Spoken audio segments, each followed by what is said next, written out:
Алматы қаласы әкімдігінің қолдауы бойынша Көктем Групп компаниясының демеушілігімен мұғалім мәртебесін көтеру мақсатында білім басқармасының ұйымдастыруымен қаламызда тұңғыш рет мұғалім мамандығын таңдаған түлектерге 2018 жылдың 5 мен 14 мамыр аралығында Қасым Қатықбаев атындағы грант жеңіп алу үшін байқау жарияланды. Бұл байқаудың мақсаты мен міндеттері: педагог мамандығының мәртебесі мен беделін арттыру, педагог мамандығының кәсіби келбетіне жауапкершілікті қалыптастыру, талантты оқушыларды анықтау, оларды қолдау және марапаттау, оқушылардың шығармашылық мүмкіндіктерін ашу және өзін-өзін танытуына жағдай туғызу, дарынды балаларды қолдау үшін қолайлы жағдайлар жасау, түлектердің өзін-өзін анықтауда кәсіби бағдарлануын нақтылау.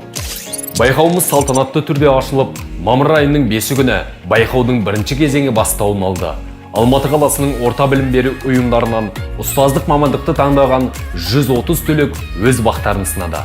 Бірінші кезең функционалдық сауаттылық, өмірге қабілеттілік тақырыбында өтті. Қатысушылардың білім мазмұндарын анықтау мақсатында оқу сауаттылығы, математикалық сауаттылық пәндері бойынша онлайн тестілеуден өтіп, нәтижесі бірден дайын болды. Ең жоғарғы ұпай саны 40 сұраққа 40 ұпай белгіленді. Онлайн тесттің нәтижесі бойынша жоғарғы ұпай санын жинаған алғашқы 57 қатысушы келесі кезеңге жолдама алды. Екінші кезең эссе жазу.